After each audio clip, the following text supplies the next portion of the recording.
මුහුදුමැද පළාතේ පොළොන්නරුව දිස්ත්‍රික්කයට අයත් හුදකලා කන්දක් වන දානිගල.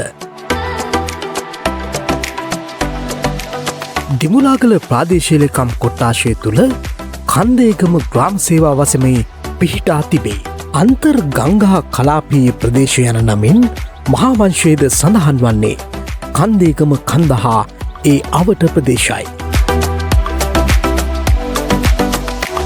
මේ අවට ස්වභාවික ලෙන් රසක් පිහිටා තිබෙන අතර පූර්ව ආරාමික භික්ෂූන් වාසය කළ ක්‍රිස්තුපූර්ව 3 වැනි සියවස පමණ කාලය නියෝජනය කරන බ්‍රාහ්මීය අක්ෂර සහිත කටාරම් කෙටු ගල්ලෙන් මෙහි හඳුනාගත හැකි. කූටකන්ත තිස්ස රජදවසේ සිට මාසෙන් රජදවස දක්වා විවිධ රජවරුන්ගේ පාලනය යටතේ මෙය සංවර්ධනය වී තිබෙනවා.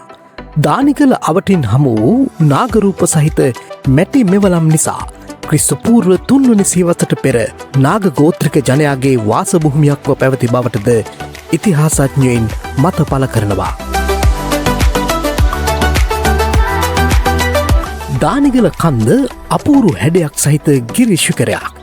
එය වක්‍රාකාර පර්වතයකින් සමන්විත අතර පර්වතය මත වනගහනය පැතිර ඇත්තේ වක්‍රාකාර රටාවකටයි. මේ නිසාම මෙහි අද්භූත බලයක් ඇති බවටත් පිටසක්වල බලපෑම් තිබෙන බවටත් කතාගෙතී තිබෙනවා.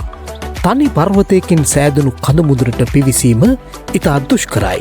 කෙසේ වුවත් ත්‍රාශ්‍ය ජනක චාරිකාවලට කැමති සංචාරකයින් මේ කන්ද තරණයට දක්වන්නේ වැඩි කැමැත්තක්.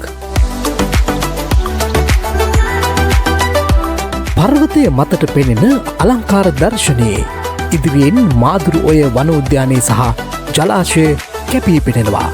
ඈතින් බමුණුගල කන්දත් දැකගත හැකි. දිමුලාගල කන්ද හා තවත් හුදකලා කඳුවැටි කිහිපයක් මේ දසුන් තවත් අලංකාර කරනවා. ජනප්‍රවාදයේ පැවත එන විශ්වාස අනුව දානිගල රාවණා රජු සමය දක්වාම දිගු ඉතිහාසයක් බව ප්‍රදේශවාසීන්ගේ මතයයි. එම ජනප්‍රවාදවලට අනුව රාවණා රජුගේ යැයි විශ්වාස කරන යානා ගොඩබෑමේ ස්ථානයක් ලෙසද භාවිතා කර ඇති බව ගම්වාසීන් අදටත් විශ්වාසය බැහැර නොකරයි.